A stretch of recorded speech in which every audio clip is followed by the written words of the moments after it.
I'm Natalie Standridge, founder and franchisor of Casa de Corazon Intercultural Early Learning. Welcome to my podcast, Decades of Disruption. Here, I'll share my journey, the decades of stories and convictions that have driven my choice to not only contribute to, but also to disrupt the early childhood education industry. But these stories aren't only my own. I'll be joined by the people whose lives have been changed by what I've created and whose mere existence have been a constant source of inspiration to me too. If you're ready to challenge the status quo and build something truly unique and impactful, you're in the right place. Disruption has a purpose, and we're here to talk about it. Hey everybody, I'm Natalie Standridge, founder and franchisor of Casa de Corazon. Today I'm going to do something a little bit raw, real, and kind of deep. I'm going to answer some questions that I've never publicly addressed and give you a glimpse into what it's been like building a business, facing my fears, and never losing sight of my purpose in the process. Let's dive in. So facing fears. The first question is, aren't I afraid of building business? Don't I have fears in business? It's super normal to fear the unknown. It's a very human instinct. But I strongly believe that the best things in life are on the other side of fear, and that business success is all about calculated risk. When you make a move, it may go well, it may not, but at least you have moved from where you were before. And if it doesn't go well, you've learned something and you can pivot. But you know what I'm the most afraid of? Spiders. May sound silly, but spiders actually terrify me. I've had this fear as long as I can remember. There was one time when I was playing in my living room as a child, and I yelled spider so terrifiedly and so loudly that my dad came running from the other room thinking I had yelled fire. But honestly, I'd rather face a business challenge than a spider pretty much any day. Maybe that says something about courage. Next question is pretty fun. And people have actually asked me this, and I never know what to say, but I figured it out.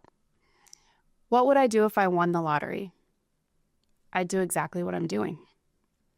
I absolutely am 100% committed and invested into building Casa, doing what I do, loving what I do with people I love, being surrounded by everyone that inspires me, and growing through franchising, which I think is the best business model to grow because you can have owner-operators on site that care about what you're doing as much as you do.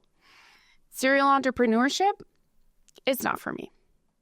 I feel lucky to have found my niche and to, at this stage of my career, be able to mentor others who also want to make a difference. Do I have any enemies? Not that I know of. I don't really believe in competition in the traditional sense of the word. I believe in worthy rivals, as defined in Simon Sinek's book, The Infinite Game. They challenge us to be better, and the ones that aren't worthy don't need our attention. You know, my grandpa Stan was an entrepreneur. And when he saw me open my business, the advice he gave me was, watch out for the other guy. He said, the more you have, the more everybody is going to want a piece of you. In business, you attract a certain energy, and sometimes that includes people who want to see you fail. But I choose to focus on the people that want to be part of my movement. Okay, here's a fun one. How much money do I make? How much money can my prospective franchisees make? I don't really talk about my financial statements because they even fool me. The bottom line on a P&L is just an illusion because I keep investing all of it back into the business year after year. And the most rewarding thing in my entire career is seeing my first franchisees do the same. Nick and Jen both invested in their second location just this year. And that's reinvesting in the business that we believe in and the communities that we love. I guess I will tell you one thing about numbers that I don't take for granted. Only 2% of women-owned businesses reach a $1 million revenue annually. That's my franchisees. My female franchisees surpass this. And only 0.1% of women-owned businesses surpass $10 million in annual revenue. That's yours truly. And it happened while I wasn't even looking, because you know what? My goals are not financial. My finances fund my goals. Is Casa still growing? Well, yeah. We are strategically, steadily growing. And that's always been the plan.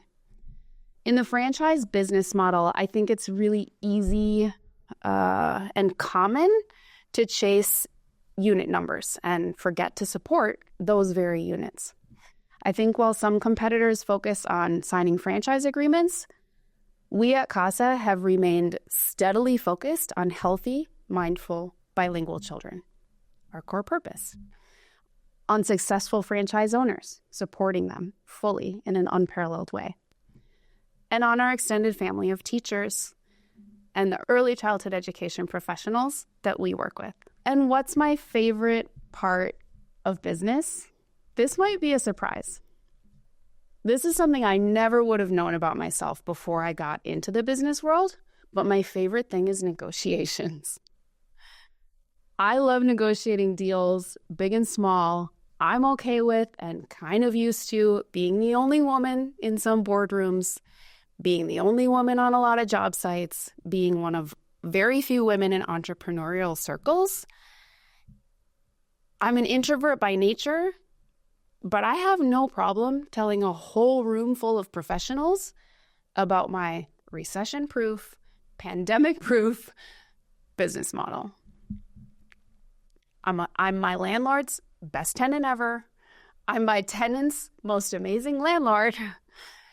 And I'm driven to take the scenic route. If you're up for the challenge, I'll also let you drive. Thank you for joining me in this conversation. It's been super fun to just talk a little bit more about what drives me as a business professional, what drove me 22 years ago as a super young budding entrepreneur. Are you an entrepreneurial spirit? Let's chat. Let's have a conversation about what it might be like to own your own business. Are you a corporate professional that's looking to do something meaningful for your community? These are the types of people that love to chat with us about our franchise opportunity, about owning an early childhood education program that literally changes lives.